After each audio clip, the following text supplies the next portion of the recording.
എല്ലാവർക്കും നമസ്കാരം. LB academy online ക്ലാസിന്റെ പുതിയൊരു വീഡിയോയിലേക്ക് എല്ലാവർക്കും സ്വാഗതം. അപ്പോൾ ഇന്ന് വന്നിരിക്കുന്നത് നമുക്കറിയാം നമ്മുടെ NIOS 2025 ഒക്ടോബർ മാസത്തിലെ പബ്ലിക് എക്സാം ആണ് ഇനി നടക്കാനായിട്ട് പോകുന്നത് അല്ലെ. അപ്പൊ ഈ ഒരു പബ്ലിക് എക്സാം ഏത് മീഡിയത്തിലാണ് പരീക്ഷ എഴുതേണ്ടത്, ഇംഗ്ലീഷ് മീഡിയത്തിൽ എഴുതണോ മലയാളം മീഡിയത്തിൽ എഴുതണോ എന്നുള്ളത് വിദ്യാർത്ഥികളെ സംബന്ധിച്ച് സംശയമുള്ള ഒരു കാര്യമാണ്. സോ ഇന്നത്തെ വീഡിയോയിലൂടെ നമ്മൾ നോക്കാനായിട്ട് പോകുന്നത് നമ്മുടെ NIOS പരീക്ഷ അല്ലെങ്കിൽ വരാൻ പോകുന്ന 2025 ഒക്ടോബർ മാസത്തിലെ പരീക്ഷ ഏത് മീഡിയത്തിലാണ് വിദ്യാർത്ഥികൾ എഴുതേണ്ടത് എന്നുള്ളതാണ് കേട്ടോ. സോ വീഡിയോയിലേക്ക് പോകുന്നതിന് മുൻപായിട്ട് നമ്മുടെ ചാനൽ ആദ്യമായിട്ട് ആരെങ്കിലും കാണുന്നവരുണ്ടെങ്കിൽ ചാനൽ ഒന്ന് സബ്സ്ക്രൈബ് ചെയ്യുക, ലൈക്ക് ചെയ്യുക, ദെൻ ഷെയർ ചെയ്യുക. നമ്മുടെ 2026 ഒക്ടോബർ ബാച്ചിലേക്കുള്ള NIOS SSLC +2 commerce humanities science ബാച്ചുകളിലേക്കുള്ള അഡ്മിഷൻ നമ്മുടെ LB അക്കാദമി ഓൺലൈൻ ക്ലാസ് നടന്നുകൊണ്ടിരിക്കുകയാണ്. ലോകത്ത് എവിടെയുള്ളവരാണെങ്കിലും നിങ്ങളുടെ മുടങ്ങിപ്പോയ SSLC +2 പഠനം നമ്മുടെ LB അക്കാദമി ഓൺലൈൻ ക്ലാസ് വഴി പൂർത്തീകരിക്കണമെന്ന് നിങ്ങൾ ആഗ്രഹിക്കുന്നവരാണെങ്കിൽ ഉടൻ തന്നെ സ്ക്രീനിൽ കാണുന്ന നമ്പറിൽ കോൺടാക്ട് ചെയ്യുക. വെറും 6 മാസം കൊണ്ട് national institute of open school വഴി SSLC അല്ലെങ്കിൽ +2 കംപ്ലീറ്റ് ചെയ്യാം, അതും ഓൺലൈനായി. ബേസിക് എഡ്യൂക്കേഷൻ ഇന്ന് എത്രമാത്രം ഇമ്പോർട്ടന്റ് ആണെന്ന് നമുക്ക് എല്ലാവർക്കും അറിയാം. സോ സാഹചര്യങ്ങൾ കൊണ്ട് പഠനം പാതി വഴിയിൽ ഉപേക്ഷിക്കേണ്ടി വന്നവർക്ക് ഒരു ഗോൾഡൻ ഓപ്പർച്യൂണിറ്റിയാണ് LB അക്കാദമി നൽകുന്നത്. സ്റ്റേറ്റ്, CBSE, ICSE സിലബസിലെ ക്ലാസുകൾ ഞങ്ങൾ പ്രൊവൈഡ് ചെയ്യുന്നു. വർഷങ്ങളുടെ എക്സ്പീരിയൻസ് ഉള്ള അധ്യാപകരുടെ മേൽനോട്ടത്തിൽ നിങ്ങൾക്ക് പഠിക്കാം. മാത്രമല്ല PSC, UPSC, state and central government അംഗീകൃതമാണ് LB അക്കാദമിയുടെ കോഴ്സുകൾ. ഒരു അക്കാഡമിക് കംബാക്കിനായി നിങ്ങൾ തയ്യാറാണെങ്കിൽ 8 വർഷത്തെ പ്രവർത്തന പാരമ്പര്യത്തോടെ LB അക്കാദമി നിങ്ങൾക്കായി വഴിയൊരുക്കുന്നു. LB academy online classes. Contact for more details 9495808055 9207197379 Palathingal building, Pettah junction, Ernakulam. അപ്പൊ നമുക്ക് കാര്യങ്ങളിലേക്ക് കടക്കാം. അതായത് NIOS അഡ്മിഷൻ എടുക്കുന്ന ഒരുപാട് ആളുകളുടെയും സംശയം എന്ന് പറയുന്നത് ക്വസ്റ്റ്യൻ പേപ്പർ ഏത് മീഡിയത്തിലാണ്, അല്ലെങ്കിൽ നമ്മുടെ പരീക്ഷ നമുക്ക് ഏത് മീഡിയത്തിൽ എഴുതാനായിട്ട് സാധിക്കും എന്നുള്ളതാണ്. സോ ഈ ഒരു ടോപ്പിക്കാണ് നമ്മൾ ഇന്നത്തെ വീഡിയോയിലൂടെ വിശകലനം ചെയ്യാനായിട്ട് പോകുന്നത് കേട്ടോ. അപ്പൊ നമ്മുടെ കോഴ്സ് അടിസ്ഥാനത്തെ തന്നെ നമുക്ക് നോക്കാം. ആദ്യം തന്നെ 10ാം ക്ലാസ് വിദ്യാർത്ഥികളുടെ കാര്യം എടുക്കാം. NIOS വഴിയാണ് നിങ്ങൾ 10ാം ക്ലാസ് പരീക്ഷ എഴുതുന്നത് എന്നുണ്ടെങ്കിൽ നിങ്ങൾക്ക് ക്വസ്റ്റ്യൻ പേപ്പർ ഇംഗ്ലീഷ് മീഡിയത്തിലും മലയാളം മീഡിയത്തിലും ഇനി ഹിന്ദി മീഡിയത്തിലും ഒക്കെ നമുക്ക് അവൈലബിൾ ആണ് കേട്ടോ. അപ്പൊ നമ്മള് ഒട്ടുമിക്ക ആളുകൾ, എനിക്കറിയാം ഇംഗ്ലീഷ് മീഡിയത്തിൽ പരീക്ഷ എഴുതുന്ന ആളുകളും ഉണ്ട്, മലയാളം മീഡിയത്തിൽ പരീക്ഷ എഴുതുന്ന ആൾക്കാരും ഉണ്ട്. അപ്പൊ നിങ്ങൾ ശ്രദ്ധിക്കേണ്ട ഒരു കാര്യം എന്താണെന്ന് വെച്ച് കഴിഞ്ഞാൽ നമുക്ക് സബ്ജക്ട് വൈസ് ഏതൊക്കെ സബ്ജക്റ്റുകളാണ് 10ാം ക്ലാസ്സിൽ പരീക്ഷ എഴുതുന്ന വിദ്യാർത്ഥികൾക്ക് ഇംഗ്ലീഷ് മീഡിയത്തിൽ എഴുതേണ്ടത്, അല്ലെങ്കിൽ ഏതൊക്കെ സബ്ജക്റ്റ് ആണ് മലയാളം മീഡിയത്തിൽ എഴുതേണ്ടത്, ഏത് രീതിയിൽ എഴുതി കഴിഞ്ഞാൽ മാർക്ക് സ്കോർ ചെയ്യാനായിട്ട് സാധിക്കുക, ഇതൊക്കെ നമ്മൾ ഈ ഒരു വീഡിയോയിലൂടെ പറഞ്ഞു തരാനായിട്ട് പോവുകയാണ്. ഓക്കെ, അപ്പൊ 10ാം ക്ലാസ്സുകാർക്ക് മുമ്പ് സൂചിപ്പിച്ചുള്ള തന്നെ ക്വസ്റ്റ്യൻ പേപ്പർ അവരവരുടെ മീഡിയം അനുസരിച്ച് ഇംഗ്ലീഷ് മീഡിയം ആണെങ്കിൽ ഇംഗ്ലീഷ് മീഡിയത്തിലും മലയാളം മീഡിയം ആണെങ്കിൽ മലയാളം മീഡിയത്തിലും നമുക്ക് എന്തുണ്ട്, ക്വസ്റ്റ്യൻ പേപ്പർ ഉണ്ട് കേട്ടോ. അത് കൂടാതെ നമുക്ക് ഹിന്ദിയിലും അതിന്റെ ട്രാൻസ്ലേറ്റ് ചെയ്ത് കൊടുത്തിട്ടുണ്ട്. അപ്പൊ ഈ ഒരു 3 ലാംഗ്വേജസിലായിരിക്കും നമുക്ക് ക്വസ്റ്റ്യൻ പേപ്പർ കിട്ടുന്നത്. അപ്പൊ നിങ്ങൾ 10ാം ക്ലാസ്സിൽ അഡ്മിഷൻ എടുക്കുന്ന കുട്ടികളാണെങ്കിൽ അഡ്മിഷൻ ടൈമിൽ തന്നെ നിങ്ങൾ ഏത് മീഡിയം ആണ് അല്ലെങ്കിൽ ഏത് മീഡിയത്തിലാണ് പരീക്ഷ എഴുതുന്നത് എന്നുള്ളത് തീർച്ചയായിട്ടും അത് സെലക്ട് ചെയ്ത് കൊടുക്കാനായിട്ടും ശ്രദ്ധിക്കണം. ഇപ്പൊ മലയാളം മീഡിയത്തിലാണെങ്കിൽ മലയാളം മീഡിയത്തിൽ തന്നെ നിങ്ങൾക്ക് ക്വസ്റ്റ്യൻ പേപ്പറും കിട്ടും, മലയാളത്തിൽ തന്നെ പരീക്ഷ എഴുതാനായിട്ട് സാധിക്കും.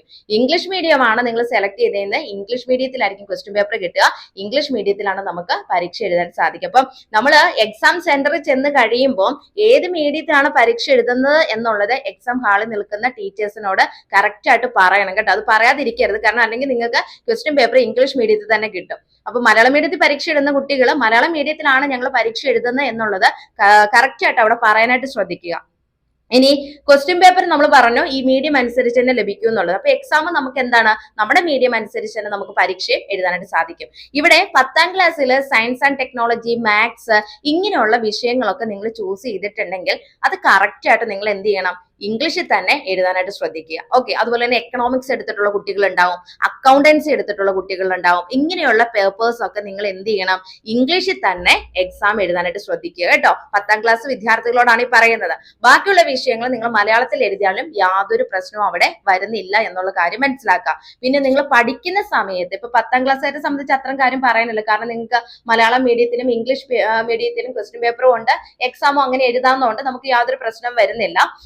എങ്കിൽ പോലും നമ്മൾ ഓരോ ടോപ്പിക്ക് പഠിക്കുമ്പോൾ അതിന്റെ ഹെഡിങ്സ് ഇംഗ്ലീഷിൽ തന്നെ പഠിച്ചു പോകാനായിട്ട് ശ്രദ്ധിക്കുക. എങ്കിൽ ഇൻ കേസ് നമുക്ക് ക്വസ്റ്റ്യൻ പേപ്പർ മലയാളം മീഡിയത്തിൽ കിട്ടിയിട്ടില്ല എന്നുണ്ടെങ്കിൽ നമുക്ക് ഇന്നതാണ് ചോദിച്ചതെന്നുള്ളത് മനസ്സിലാക്കാനായിട്ട് സാധിക്കത്തുള്ളൂ അല്ലെ. അപ്പൊ ആ ഒരു കാര്യം ശ്രദ്ധിക്കുക. എന്തായാലും 10ാം ക്ലാസ്സിൽ നിങ്ങൾ അഡ്മിഷൻ എടുത്തിട്ടുള്ള ആളുകളാണെങ്കിൽ നിങ്ങൾ ഈ പറഞ്ഞ പോലെ തന്നെ അക്കൗണ്ടൻസിയും എക്കണോമിക്സും അതുപോലെ തന്നെ സയൻസ് ആൻഡ് ടെക്നോളജി മാത്സ് ഒക്കെ എന്ത് ചെയ്യണം, ഇംഗ്ലീഷിൽ തന്നെ പരീക്ഷ എഴുതാവുന്നതായിരിക്കും ഏറ്റവും നല്ലത്. ബാക്കിയുള്ള വിഷയങ്ങൾ നിങ്ങൾ മലയാളം മീഡിയത്തിൽ എഴുതിക്കോ, യാതൊരു പ്രശ്നം വരുന്നില്ല.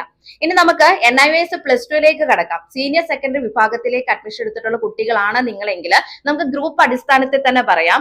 കൊമേഴ്സ് ഉണ്ട്, ഹ്യൂമാനിറ്റീസ് ഉണ്ട്, സയൻസ് ഉണ്ട് അല്ലെ. നമുക്ക് +2 3 ഗ്രൂപ്പുകളാണ് അവൈലബിൾ ആയിട്ടുള്ളത്. അപ്പൊ ഈ 3 ഗ്രൂപ്പിൽ പഠിക്കുന്ന കുട്ടികളാണെങ്കിലും നിങ്ങൾക്ക് ക്വസ്റ്റ്യൻ പേപ്പർ എങ്ങനെയായിരിക്കും, ഇംഗ്ലീഷ് മീഡിയത്തിലാണ് ലഭിക്കുന്നത്. അവിടെ മലയാളത്തിൽ ക്വസ്റ്റ്യൻ പേപ്പർ നമുക്ക് +2കാർക്ക് ഇല്ല എന്നുള്ള കാര്യം മനസ്സിലാക്കുക. അതേപോലെ തന്നെ നമുക്ക് ഒരു ട്രാൻസ്ലേറ്റ് ചെയ്തിട്ടുള്ള രീതിയിൽ ഹിന്ദിയിലുമാണ് നമുക്ക് ക്വസ്റ്റ്യൻ പേപ്പർ കിട്ടുക. അപ്പം +2 വിദ്യാർത്ഥികളെ സംബന്ധിച്ച് പറയുകയാണെങ്കിൽ ക്വസ്റ്റ്യൻ പേപ്പർ എങ്ങനെയാണ്, ഇംഗ്ലീഷ് മീഡിയത്തിലും ഹിന്ദി മീഡിയത്തിലുമാണ് ഉള്ളത്. അപ്പൊ എക്സാം എഴുതുന്നത് എങ്ങനെയാണ്, ഇംഗ്ലീഷിലോ മലയാളത്തിലോ നിങ്ങൾക്ക് പരീക്ഷ എഴുതാവുന്നതാണ്. പക്ഷേ ഇവിടെ ശ്രദ്ധിക്കേണ്ട ഒരു കാര്യമുണ്ട്, NIOS +2 അല്ലെങ്കിൽ സീനിയർ സെക്കൻഡറി വിഭാഗത്തിൽ നിങ്ങൾ അഡ്മിഷൻ എടുത്തിട്ടുള്ള കുട്ടികളാണ് എന്നുണ്ടെങ്കിൽ നിങ്ങൾ സയൻസ് ഗ്രൂപ്പ് എടുത്തിട്ടുണ്ടെങ്കിൽ സയൻസുകാരെല്ലാവരും തന്നെ എന്ത് ചെയ്യണം, ഇംഗ്ലീഷിൽ തന്നെ പരീക്ഷ എഴുതാനായിട്ട് ശ്രദ്ധിക്കുക. അവിടെ മലയാളം എഴുതേണ്ട ആവശ്യമില്ല. കാരണം എന്നാന്ന് വെച്ച് കഴിഞ്ഞാൽ നമുക്ക് സയൻസ് പഠിക്കുന്ന കുട്ടികൾക്കാണെങ്കിൽ അറിയാൻ പറ്റും അല്ലെ, കുറെ ടേമുകൾ നമ്മൾ ഇംഗ്ലീഷിൽ തന്നെയാണ് പഠിച്ചു പോകുന്നത്. അതാണ് ഏറ്റവും നല്ലത്. ഇപ്പം സയൻസ് എടുത്ത് പഠിക്കുന്ന ഒരു കുട്ടിക്ക് അത് മലയാളത്തിലേക്ക് ട്രാൻസ്ലേറ്റ് ചെയ്തെടുക്കുക എന്ന് പറഞ്ഞു കഴിഞ്ഞാൽ ഭയങ്കര ബുദ്ധിമുട്ടുള്ള കാര്യം തന്നെയാണ്. അപ്പൊ നിങ്ങൾ ഓരോ വാക്കുകൾ ഓരോ ടേമുകളും ഇംഗ്ലീഷിൽ തന്നെ പഠിക്കുക, ഇംഗ്ലീഷിൽ തന്നെ പരീക്ഷ എഴുതാനായിട്ട് ശ്രദ്ധിക്കുക. ഓക്കെ, ഇനി അതല്ല കൊമേഴ്സ് എടുത്തിട്ടുള്ള കുട്ടികൾ, ഹ്യൂമാനിറ്റീസ് എടുത്തിട്ടുള്ള കുട്ടികൾ നിങ്ങൾ ശ്രദ്ധിക്കുക, നിങ്ങൾക്ക് എക്കണോമിക്സും അക്കൗണ്ടൻസി ഇങ്ങനെയുള്ള പേപ്പർ ഒക്കെ ഉണ്ടെങ്കിൽ അത് നിങ്ങൾ കറക്റ്റ് ആയിട്ട് ഇംഗ്ലീഷിൽ തന്നെ പരീക്ഷ എഴുതാനായിട്ട് ശ്രദ്ധിക്കുക. ഇനി അതല്ലെങ്കിൽ പോലും ഇനിയിപ്പോ നിങ്ങൾക്ക് ഇംഗ്ലീഷ് എഴുതുന്ന കുറച്ച് ബുദ്ധിമുട്ടാണ്, അല്ലെങ്കിൽ അക്കൗണ്ടൻസിയും എക്കണോമിക്സും ഒക്കെ എടുത്തിട്ടുള്ള കുട്ടികൾക്ക് ഇംഗ്ലീഷിൽ എക്സാം എഴുതുന്ന ബുദ്ധിമുട്ടാണെങ്കിൽ പോലും നിങ്ങൾ എന്ത് ചെയ്യണം, ഓരോ ടോപ്പിക്ക് പഠിക്കുമ്പോഴും അതിന്റെ ആ ഒരു വേർഡ് കറക്റ്റ് ആയിട്ട് നോക്കി വെക്കാനായിട്ട് ശ്രദ്ധിക്കുക. കാരണം ക്വസ്റ്റ്യൻ പേപ്പർ ഇംഗ്ലീഷിലാണ്. അവിടെ മലയാളത്തിൽ ഇപ്പൊ എനിക്ക് തോന്നുന്നു കൂടുതൽ ആളുകളും മലയാളത്തിലുള്ള ഗൈഡുകൾ വെച്ചിട്ടാണ് പഠിക്കുന്നത്. ആ ഗൈഡിൽ നോക്കി കഴിഞ്ഞാൽ തന്നെ നിങ്ങൾക്ക് അറിയാൻ പറ്റും അല്ലെ, ഓരോ ക്വസ്റ്റ്യൻസും എങ്ങനെയാണ്, ഇംഗ്ലീഷിൽ തന്നെയാണ് അവർ കൊടുത്തിരിക്കുന്നത്. അതിന്റെ തർജ്ജമയായിട്ടുള്ള രീതിയിൽ മലയാളത്തിലൂടെ കാണിച്ചിട്ടുണ്ട്. പക്ഷെ ആ മലയാളം വാക്കുകൾ നമ്മൾ പഠിച്ചു വെച്ച് കഴിഞ്ഞാൽ എന്താ പ്രശ്നം എന്ന് വെച്ച് കഴിഞ്ഞാൽ ക്വസ്റ്റ്യൻ പേപ്പറിൽ എന്തായിരിക്കും, നമുക്ക് ആരും മലയാളം അവിടെ ട്രാൻസ്ലേറ്റ് ചെയ്ത് വെച്ചിട്ടില്ല, ഇംഗ്ലീഷിൽ തന്നെയാണ് ക്വസ്റ്റ്യൻ പേപ്പർ. അപ്പൊ ആ വാക്ക് കാണുമ്പോൾ ഇതിന് എന്താണ് ഇംഗ്ലീഷ് അല്ലെങ്കിൽ ഈ ഒരു വാക്കിന്റെ മലയാളം എന്താ എന്നുള്ളത് നിങ്ങൾക്ക് കൺഫ്യൂഷൻ വരും. അപ്പൊ അതുകൊണ്ട് തന്നെ +2 വിദ്യാർത്ഥികളിലെ എക്കണോമിക്സും അക്കൗണ്ടൻസിയും ഒക്കെ നിങ്ങൾ പഠിക്കുന്ന വിദ്യാർത്ഥികളാണ് എന്നുണ്ടെങ്കിൽ, അല്ലെങ്കിൽ പരീക്ഷ എഴുതുന്ന വിദ്യാർത്ഥികളാണ് എന്നുണ്ടെങ്കിൽ അതിന്റെ കറക്റ്റ് ഇംഗ്ലീഷ് വാക്ക് തന്നെ പഠിച്ചു പോകാനായിട്ട് ശ്രദ്ധിക്കുക. പിന്നെ എക്കണോമിക്സും അക്കൗണ്ടൻസിയും ഒക്കെ കുറച്ചുകൂടെ നല്ലത് ഇംഗ്ലീഷിൽ എക്സാം എഴുതുന്നതാണ്.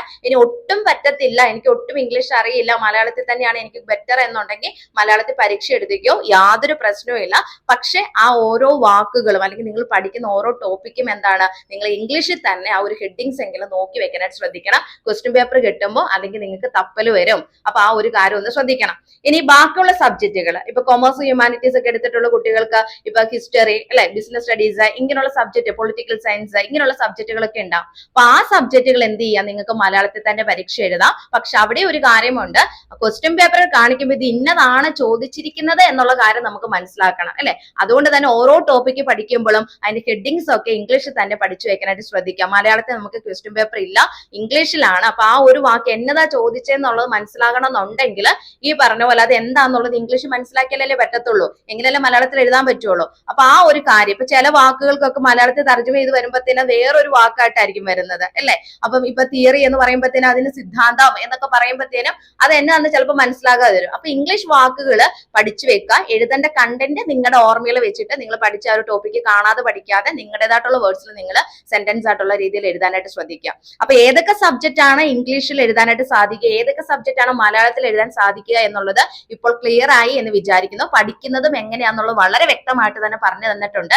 ഈ രീതിയിൽ പഠിച്ചെങ്കിൽ മാത്രമേ നമുക്ക് നല്ലൊരു മാർക്ക് സ്കോർ ചെയ്യാനായിട്ട് സാധിക്കത്തുള്ളൂ കേട്ടോ. അപ്പൊ ഈ 2025 ഒക്ടോബർ മാസത്തിലെ പരീക്ഷ എഴുതാൻ പോകുന്ന വിദ്യാർത്ഥികൾ ഇപ്പൊ ഏത് മീഡിയത്തിൽ പരീക്ഷ എഴുതി എന്ന് പറഞ്ഞാലും ഓരോ വാക്കുകളും ഓരോ ടേംസും എന്താണ് ഇംഗ്ലീഷിലുള്ളത് തന്നെ നോക്കി വെക്കാനായിട്ട് ശ്രദ്ധിക്കുക. എക്സാം നിങ്ങൾക്ക് ഏത് മീഡിയത്തിലും എഴുതാം, പക്ഷെ സയൻസുകാർ ശ്രദ്ധിക്കുക, നിങ്ങൾ ഇംഗ്ലീഷ് മീഡിയത്തിൽ തന്നെ പരീക്ഷ എഴുതേണ്ടതാണ്. ഓക്കെ, ബാക്കിയുള്ള കാര്യങ്ങളൊക്കെ ഇപ്പൊ ക്ലിയർ ആയെന്ന് വിചാരിക്കുന്നു.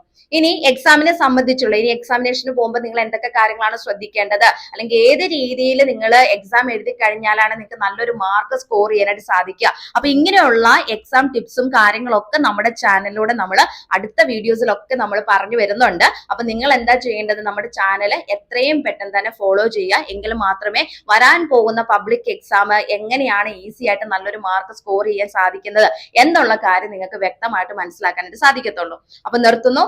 NIOS സംബന്ധിച്ചിട്ടുള്ള പുതിയ ഇൻഫർമേഷൻസുമായി നെക്സ്റ്റ് വീഡിയോയിൽ കാണാം. Thank you.